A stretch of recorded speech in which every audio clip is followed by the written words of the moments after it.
Good morning. I am Shivani, and today you'll see me talking about the concept of res judicata under Section 11 of the Code of Civil Procedure.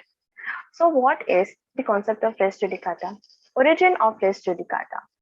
The concept of res judicata has evolved from the English common law system, which says that if either of the parties in a case approaches the same court for the judgment of the same suit, then the suit will be struck down by the doctrine of res judicata. Res judicata plays a role in the administrative law as well to efficiently see the judicial works and disposes of the cases. Now, the doctrine of res judicata becomes applicable when there is more than one petition filed in the same or another court by the same facts by the same parties on the same subject matter issue of which is the same facts. Then, res judicata means and scope. What does res judicata mean? Res means subject matter and judicata means adjudged or decided, and together it means a matter that is adjudged. In simple words, anything that has been adjudged by the court, where the issue before a court has been already been decided by another court between the same parties, then that will amount to res judicata. Let's say party A and party B filed a court case in Delhi where the Court of Delhi had already decided upon the matter and given its own decision and order based upon the facts and circumstances of the given case. Then, aggrieved by the order, instead of filing an appeal, both the parties filed another case in the Court of Gujarat. In that case, the doctrine of res judicata applies because the matter has already been adjudged and the decision has already been given by the court in New Delhi. Hence, the court will then dismiss the case as it has already been decided by other court. Res judicata applies to both civil as well as criminal litigation. No suit which has been already directly or indirectly tried in a former suit can be tried again. Doctrine of res judicata under Section 11 is also known as the rule of conclusiveness of a judgment. It means the judgment given by a court is conclusive in nature.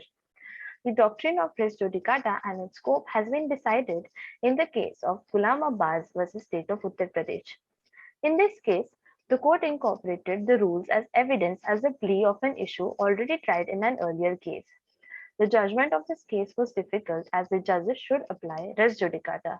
It was decided that res judicata is not exhaustive, and even if a matter is not directly covered under the principles of this section, it will still be covered in the case of res judicata on the grounds of general principle.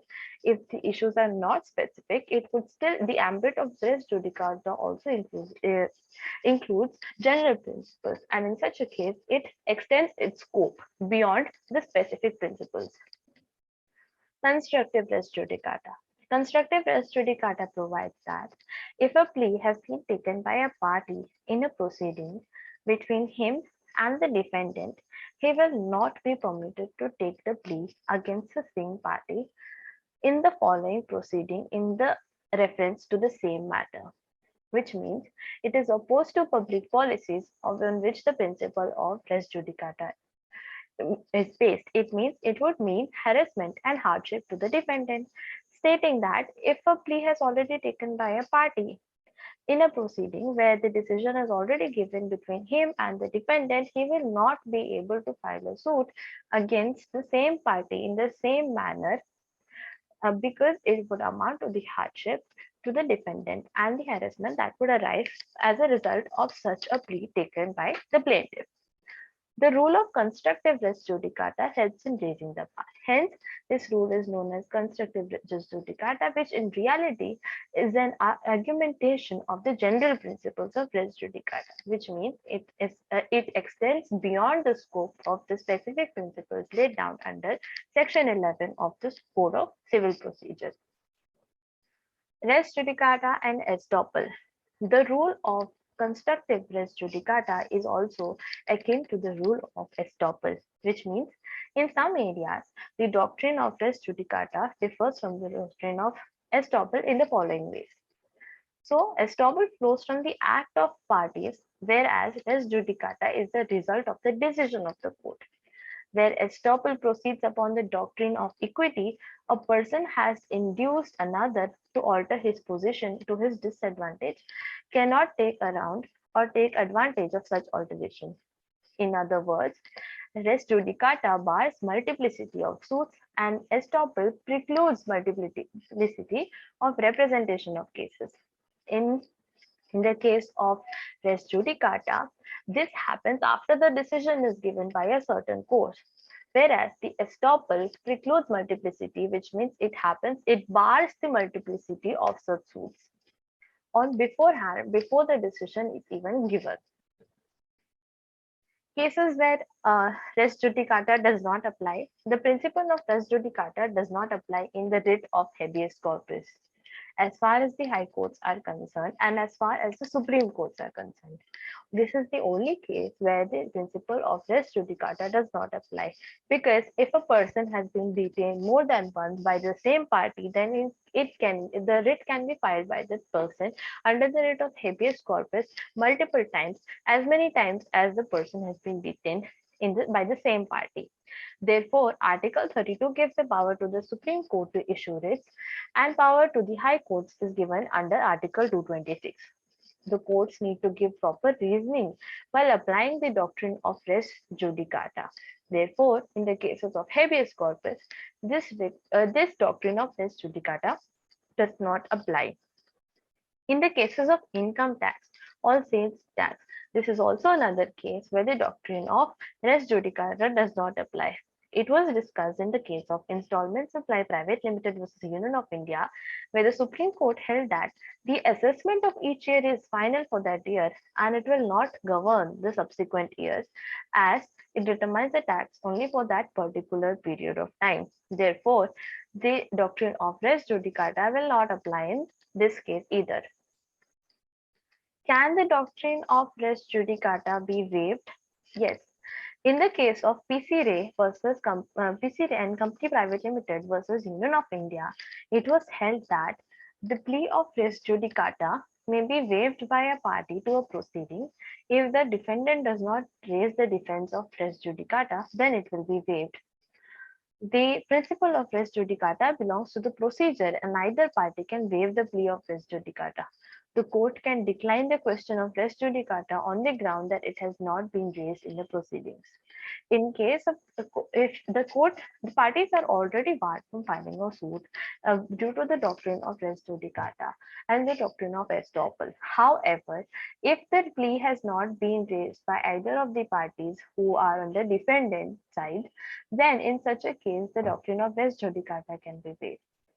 The court, however, can take cognizance and stop from proceeding proceeding against the cases because of the reason that this has already been adjudged in the matter. However, even if both the parties agree for the doctrine of res judicata to be waived, then in such a case, this doctrine gets waived. Now, res judicata. How to defeat the purpose of res judicata? The doctrine of res judicata would not apply to the cases where the conditions are already met. The essential conditions for the applicability is that the succeeding suit, that is the suit that is filed in the second time, or the proceeding is founded on the same cause of action for which the former suit was found. Which means if party A and B filed a suit in Delhi, then if after the decision of is given by party A and B and by the court of New Delhi, then party A and B cannot file a suit again in the court of Gujarat. And to file a suit in the court of Gujarat, both parties A and B must have the same cause of action to be given. For instance, if the suit filed was pertaining to the matter of land, that is for the matter of specific relief, then in such a case, party A and B cannot file a suit in the court of Gujarat again for the purpose of specific relief. However, if the subject matter is different, where the parties are similar, then in such a case, the court can take up the matter and the doctrine of res judicata will not apply. For instance, party A and party B are landlord and tenant respectively. Now, the tenant has asked for the landlord to provide him the property in his name so that he no longer remains a tenant, he no longer has to pay the rent, and he can be the owner of that property. Now, the landlord had initially agreed for the property to be given to the tenant. Now what happens is that the landlord refuses to give him the property, stating that you have already not paid the money and I do not want to give the property to you. In such a case, the tenant files a court. In such a case, the tenant, which is B, files a suit in the court of New Delhi, stating for the specific relief in the court of civil court. Now, in such a case, what happens is that the party A then goes to the courts as a defendant and party B goes as a plaintiff, stating that the suit of specific relief has to be provided. In this case, the court decides a matter in favor of, let's say, party B, assuming that the party B had already paid some amount of consideration and since the party B had already agreed to pay the consideration and an agreement was already paid, in execution of that agreement, this suit was filed. So the decision was given to party B, who was the plaintiff in this case, who was the original tenant. Now what happens is they file another, party A now files another suit in the court of Gujarat. But in the court of Gujarat, he files a suit stating that party B is the tenant and he has not paid rent for the last 4 months. Therefore, I am filing a suit for the eviction of the tenant from my property. Will the doctrine of res judicata apply in this case? No, the doctrine of res judicata will not apply, even though the parties are same and the decision was already given by the court in New Delhi. The doctrine will not apply because the subject matter in this case was different. In the original subject matter, it was pertaining to the suit of specific performance, where a specific performance was to be conducted for the that is to give the name of the property, give the property from the landlord to the tenant, whereas the tenant was going to pay a certain amount of consideration. But in the present case, it was not so. In the present case, the landlord had filed a suit for eviction on the non-giving of rent by the tenant to the landlord. So, since the subject matter is different, the doctrine of res judicata will not be applied. The principle of res judicata can be defeated when the party has filed a suit on a reasonable ground. The PIL filed with bona fide intention and litigation cannot end. Where, example, in the case where a public interest litigation has been filed, there is no reason not to extend the doctrine of res judicata. In this case, so therefore, the doctrine of res judicata, the essentials of doctrine of res judicata lie in the fact that a judicial decision has to be given by a proficient court or tribunal. The decision given by the proficient court or tribunal is final and binding in nature, and any decision is made on the grounds of merits. A final hearing is given, and the earlier decision is right or wrong is irrelevant. Therefore, the doctrine of res judicata applies. Thank you.